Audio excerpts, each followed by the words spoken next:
Welcome to Women Lead TV, brought to you by Connected Women of Influence. I'm your host, Kimberly Centera, of the series Workplace Transformation Begins With Us, where we focus on mindset shift, shared purpose, and collaboration to ignite a spark to transform the workplace of tomorrow. I am so thrilled and excited to welcome today a dear friend and colleague of mine, Evelyn Carpenter. Evelyn, we're so pleased to have you here. And just a little bit about Evelyn before we get started. Evelyn is President and CEO of Solus Energy US. She is the co-founder of Solus Energy and a distinguished member of the renewable energy industry for over 20 years. She specializes in risk assessment, operational reviews, and oversight of utility-scale renewable energy projects, construction projects. Solus Energy recently celebrated its 15th anniversary, which is amazing. Solus Energy is one of a few of female-owned businesses in the renewable energy industry.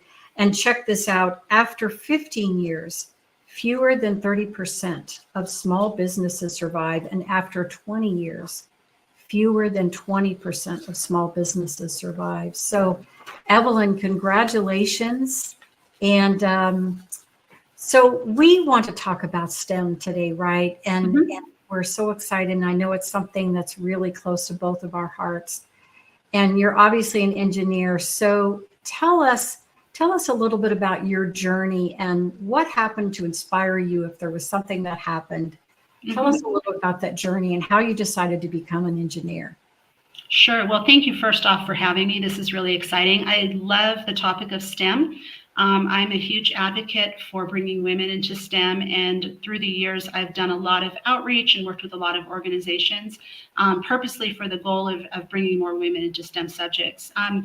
I think for me, my earliest memory of the inflection point that actually brought me into STEM was when I was young. I was in 6th grade, and I was in one of my math classes, and the teacher said to the entire group, if you guys really work hard and you study hard and you get good at math, you could be in calculus when you're a senior. And that for me was just the goal. It set an expectation of what I should be doing. And I think that a lot of times when we're working with young ladies in schools and our daughters and our nieces and all of those things, we don't set a very clear expectation that women can be really good in STEM subjects. And just to define, if folks don't know, science, technology, engineering, and math are the STEM subjects. And it's really important, I think, for women to get early exposure. When you start looking at a career in a STEM subject, you need to have the groundwork. You need to have a foundation in math, in the sciences,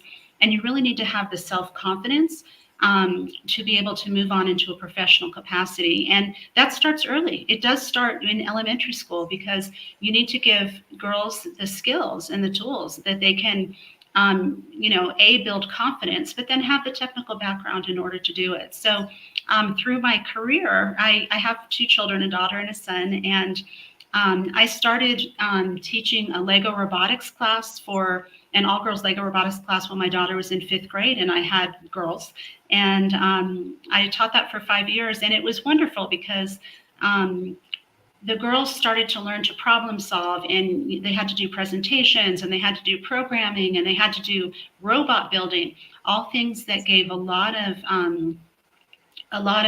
skills for girls to learn, sort of that they're able to do, science and technology just like the boys. There's no difference. And so I think that's been a really fun part of raising my kids. And I actually did it for my son as well. I'm equal opportunity, absolutely. But I think there's a special challenge with girls, getting them excited and interested in STEM subjects. I was working with an organization a couple weeks ago, and I saw this statistic, which I thought was really fascinating. So the National Science Foundation has done a survey on how many women are in STEM, and 30 years ago and today, and there's only been in the last 30 years a 6% increase in women in STEM subjects in the 30-year time period, which blew my mind. When I was in engineering school in the late 80s and 90s, there were very few women in my classes. I had many classes where I was the only woman. And the fact that we've made so little progress in the last 30 years to me is a little bit shocking and hard to understand, frankly. So it's a journey. It's a continuous journey. Well, and I love what you said about the fact that you're in the schools as a working mom and a professional, right? Yes. Because I'm wondering too, and if this was true for you, because some of the other women I've had on the show who've talked about their path have talked about role models. And it strikes me that you being in school, you know, being there, you're there also as a representing as a role model, right? Like this can be done. When you, as you were moving through your career, did that make a difference for you? Did you look up to some people and say, gee, okay, they're, you know, I see so-and-so or this person there or that person there. And did that somehow influence you? Or was it more just the community that was around you and the encouragement you got from teachers? You know, I would say it was both. When I was going through engineering school, we did have a strong group of girls who studied together and spent a lot of time together and supported each other. And I may have been the only, you know, woman in a particular mechanical engineering class, but there were other women in other sections of the same class, right? And we would get together and study. So I think that was important. But there was also early in my career, I started as an engineer in 1991 as a structural engineer working for a large engineering construction company called Fluor. And there was a couple of women in leadership there that really gave me a role model to look up to and understand the possibilities of where I could go in my career. So I think it's really important to have the foundation and to have the support when you're going through it, but you also need your role models. You need to be able to have somebody you can look at and say, hey, I understand how they did it. This is a woman who has a fabulous career. I look at what she does and I'm in awe of it. And she has a family and she has all of these outside activities and she has a very, you know, good and robust life. And I think those provide a lot of valuable ways for women to sort of envision where they're going to go. You know, it's funny, now being in renewable energy and I've, you know, been in a leadership position for a long time.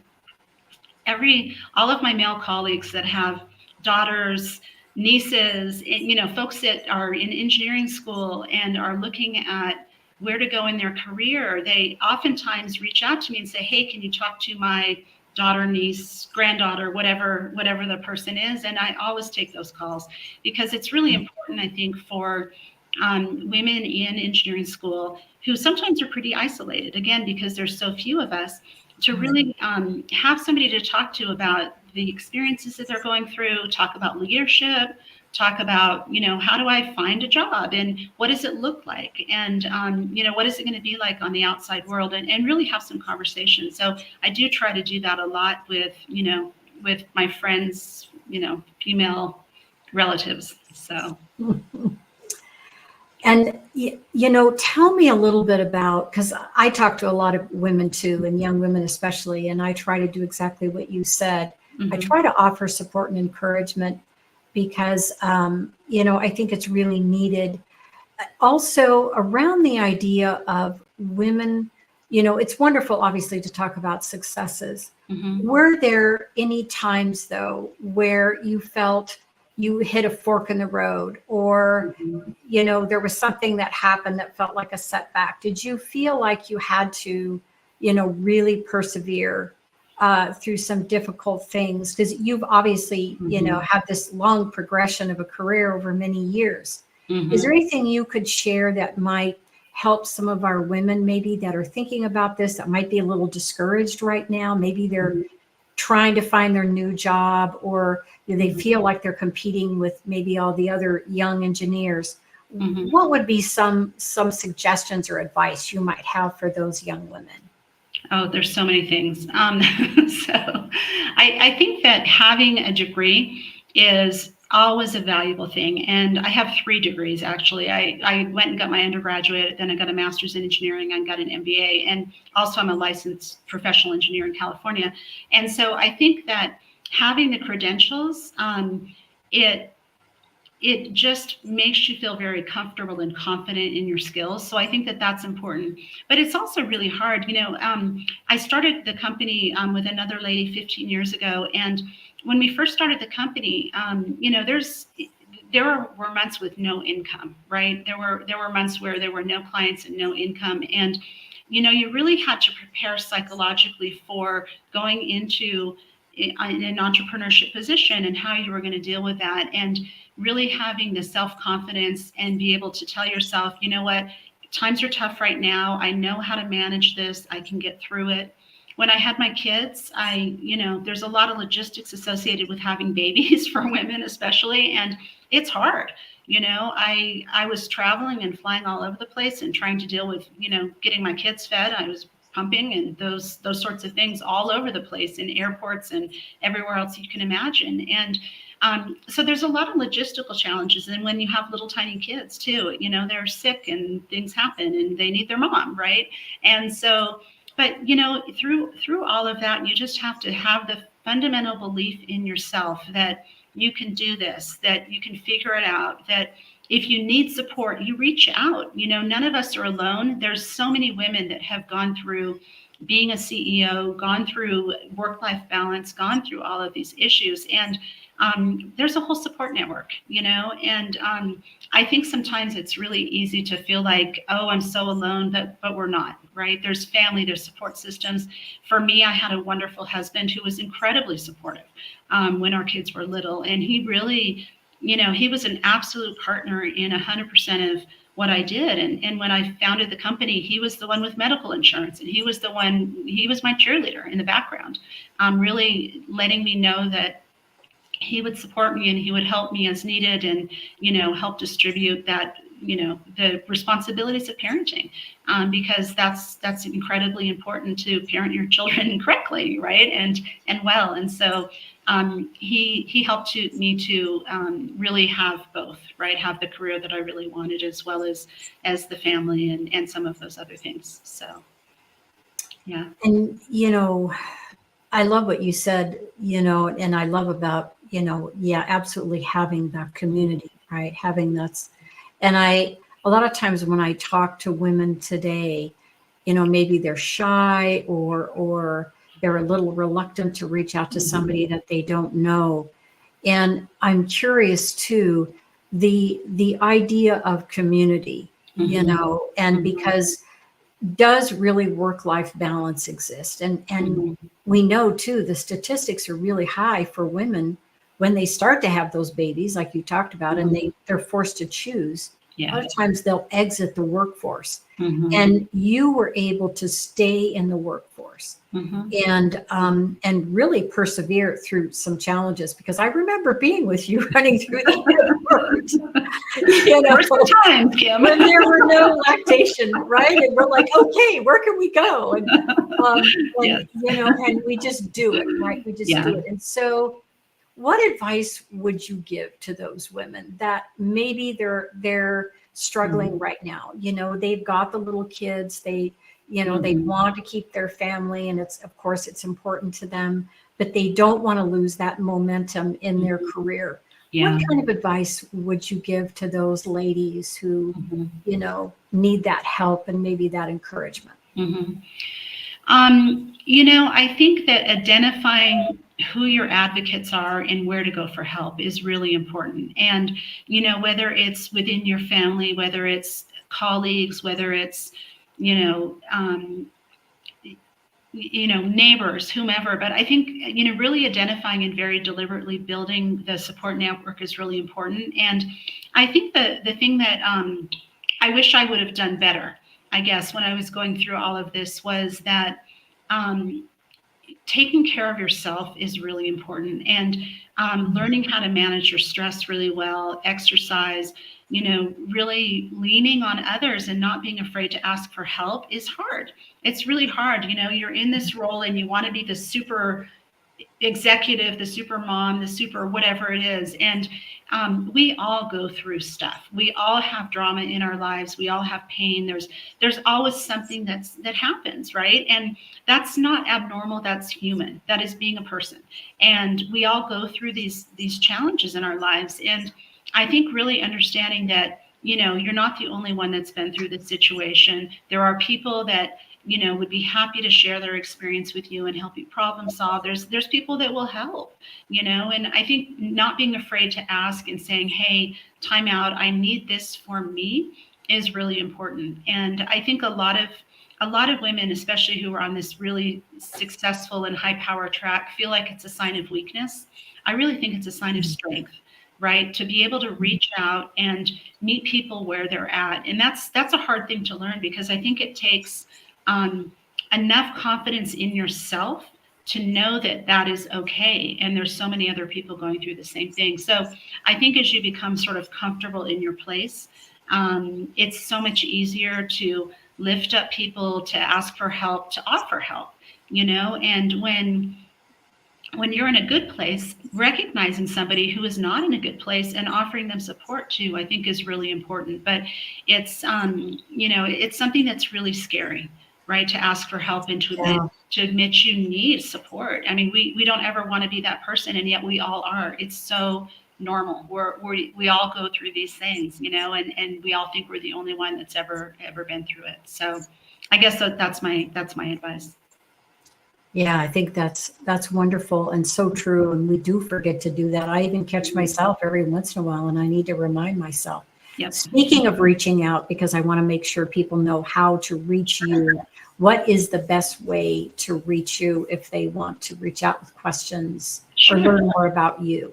Yeah, so LinkedIn, I'm always available on LinkedIn through messaging. And then also our website, soullessenergy.com, has a get in touch button that goes through a Salesforce filter that just put that it's a message for Evelyn, and I can certainly return that, and we check that on a regular basis. So either one of those would work well.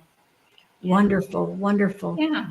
And so tell me a little bit, let's switch a little bit. Mm-hmm. Tell me about your business and starting your business. What led you? What was there something big that happened? What, obviously not everyone wants to have a business, and we know that so many of them don't succeed. So what do you think caused you to start your business? And then, what would you attribute your longevity to in the renewable energy industry? So my story is that I was laid off from my job. It was at the end of the financial crisis in 2008, and I was laid off. And I was trying to figure out what to do. And I had a long-term friend that I'd known for about 10 years in the industry, Paula McGarrigle. She reached out to me, and we were chatting about careers, and she mentioned that she was going to start a company and said, do you want to come do this? And I said, sure, I have nothing else to do. I had no idea that I think we would be here 15 years later. It was really about income replacement, but having a second person to do this with was so valuable, because we had our instant management team, and we had both incredible technical skills, but in complementary areas. And we could cover for each other. So we could have a vacation because the other person could cover. And so it was a real partnership that really allowed me, I think, the confidence to do this. And I think part of that success has, through the years, been the fact that we recognize and we honor that, we love what we do. We want to have a company, but we also put work-life balance as a value in our company. And we really try to design policies and flexibility so that anybody that works for us, regardless of their gender or where they come from or anything else, does have the opportunities to really embrace work-life balance. And so that's strongly a part of our culture. Yeah, it's amazing. And I really feel the same way. I think it's really important for women, for us to support each other in that desire, right? Because, and I think thinking back in the early days, even of my career, it felt like there was a lot of tension, and women didn't always support each other the way. And I don't know if we felt like there was a scarcity of opportunities or what the driver was, but I think now making sure that you create and really cultivate, that encouragement and that support. Well, I know we could talk the whole day because there's so many things that we'd like to talk about, and that's our show for today, friends. And I just thank you so much, Evelyn, for all of your insights, for being able to come on and share with us and inspire us. And thank you to all of our viewers who joined us live. We really appreciate that. And we are wishing you all to have a wonderful week. And just remember that transformation starts within all of us. So keep growing, learning, and exploring. Until next time.